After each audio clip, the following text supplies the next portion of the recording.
Hello viewers, आज के video में हम कक्षा 10वीं सामाजिक विज्ञान में भूगोल विषय की रेमेडियल बुक का सॉल्यूशन कर रहे हैं। तो रेमेडियल बुक में सारे ही महत्वपूर्ण प्रश्न दे रखे हैं और इससे आप यदि तैयारी करोगे वार्षिक एग्जाम की तो आपकी संपूर्ण तैयारी हो जाएगी। तो शुरू करते हैं अध्याय 4 कृषि। तो सबसे पहला जो प्रश्न है सही विकल्प चुनकर लिखिए।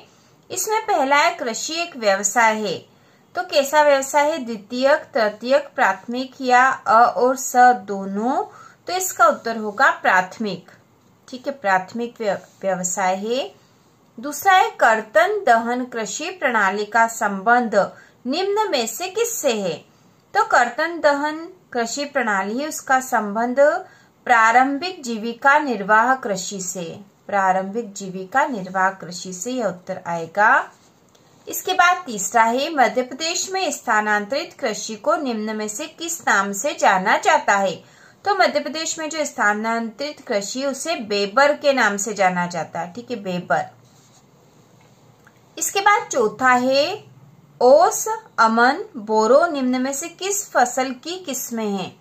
तो ओस, अमन और बोरो किस फसल की किस्में हैं? तो इसका उत्तर होगा धान। ये धान की किस्में हैं। इसके बाद पांचवा है गन्ने की फसल का संबंध किस जलवायु से? तो इसका उत्तर होगा उष्ण और उपोष्ण कटिबंधीय जलवायु से। ठीक है, उष्ण और उपोष्ण कटिबंधीय जलवायु से संबंध है गन्ने की फसल का। इसके बाद जो अगला प्रश्न नंबर 6 है भारत का प्रमुख गन्ना उत्पादक राज्य निम्न में से कौन सा है? तो भारत का प्रमुख गन्ना उत्पादक राज्य है उत्तर प्रदेश। इसके बाद अगला है 200 दिन पाला रहित और खिली धूप निम्न में से किस फसल की आवश्यक दशा है? तो यह कपास के लिए आवश्यक होती है 200 दिन पाला रहित और खिली धूप। इसके बाद अगला है निम्न में से किस फसल को पीला सोना कहा गया है? तो इनमें से सोयाबीन जो है उसे पीला सोना कहा जाता है। इसके बाद अगला है निम्न में से कौन सी रबी फसल है? तो रबी फसल इसमें से चना। ठीक है, ऑप्शन दे रखे थे चावल, चना, मोटे अनाज या कपास। तो उत्तर है चना। चना रबी की फसल है।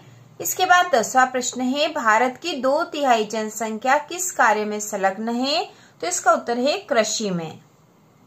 इसके बाद अगला प्रश्न है रिक्त स्थान की पूर्ति कीजिए। इसमें पहला है छत्तीसगढ़ और अंडमान निकोबार में स्थानांतरित कृषि को कहा जाता है।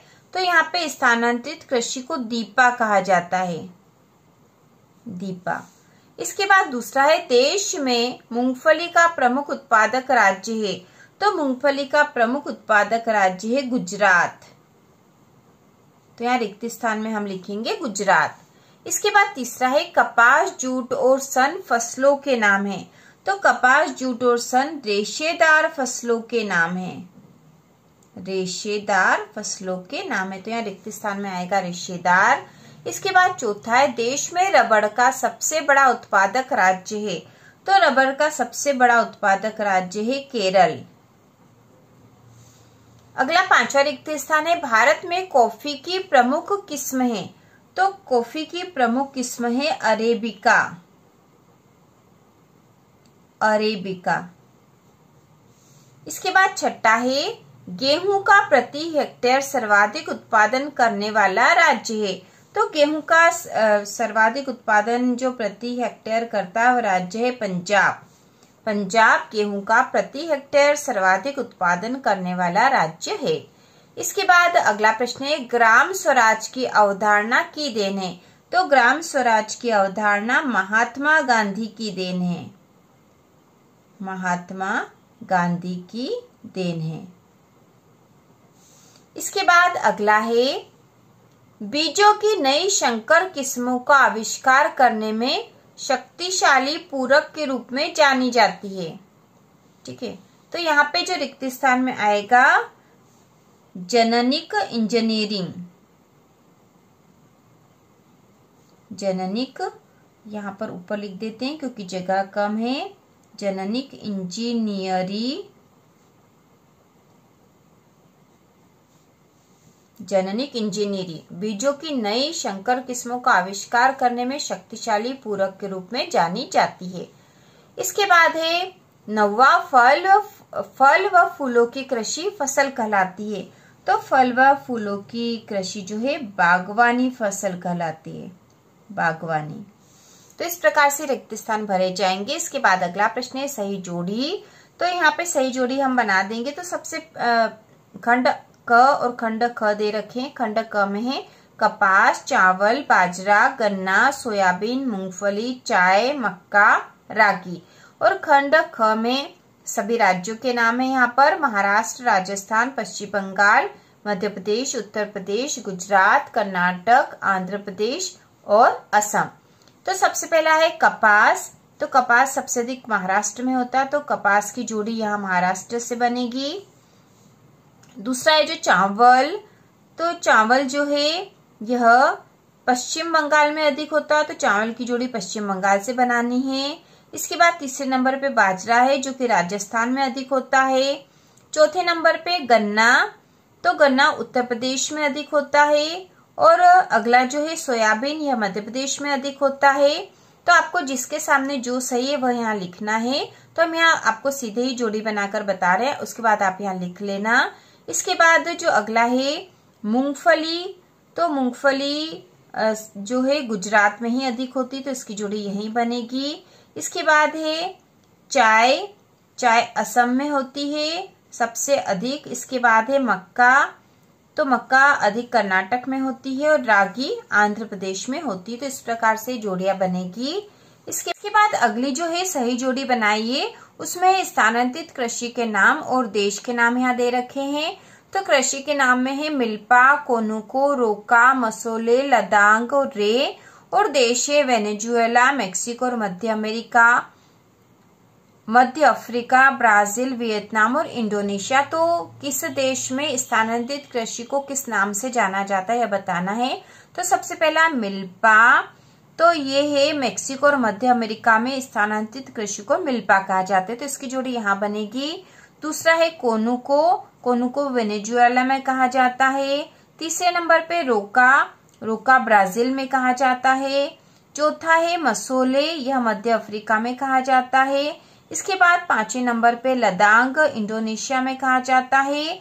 और रे वियतनाम में कहा जाता है। तो स्थानांतरित कृषि के नाम किस देश में क्या है यह हमने बता दिया है। इसके बाद प्रश्न नंबर चौथा है सत्य सत्य लिखिए। इसमें पहला जीविका निर्वहन में कृषि में उत्पादन अधिक होता है, तो कथन असत्य है।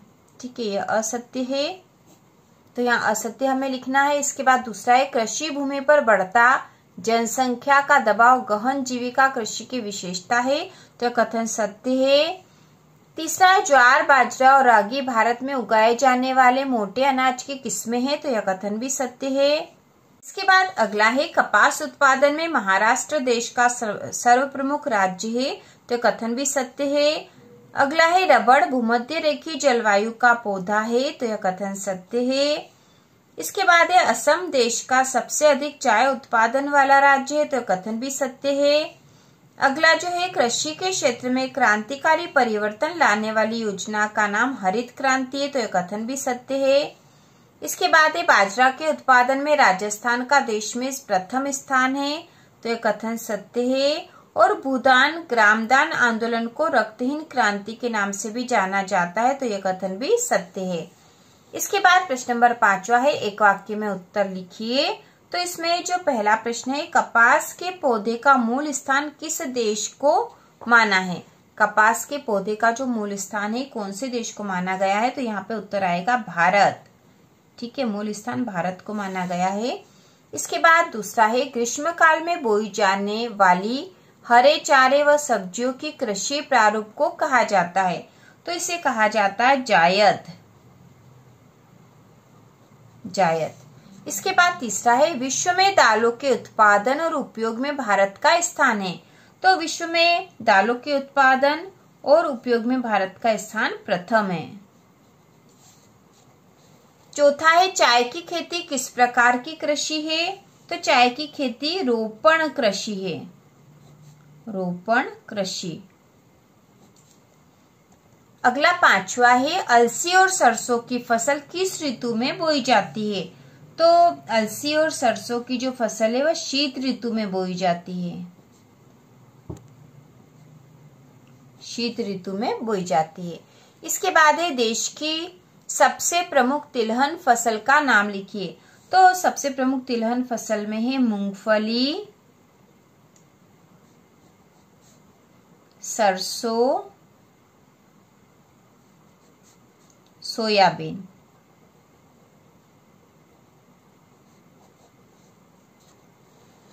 इसके बाद अगला प्रश्न है देश के कुल बोए गए क्षेत्र के कितने प्रतिशत भाग पर तिलहन की फसलें बोई जाती है। तो कुल 12% भाग पर तिलहन की फसलें बोई जाती है। इसके बाद है कपास की फसल के लिए कितने दिन पाला रहित मौसम की आवश्यकता होती है। ठीक है, कितने दिन पाला रहित मौसम की आवश्यकता होती है। तो इसका उत्तर होगा 180 से 210 दिन। इसके बाद है भारत की प्रमुख खाद्यान्न फसल का नाम लिखिए। तो भारत की जो प्रमुख खाद्यान्न फसल है वह है चावल। अगला है विनोबा भावे द्वारा शुरू की गई भूदान ग्रामदान आंदोलन को किस क्रांति के नाम से जाना जाता है। तो इसे जाना जाता है रक्तहीन क्रांति के रूप में। ठीक है, इसे जाना जाता है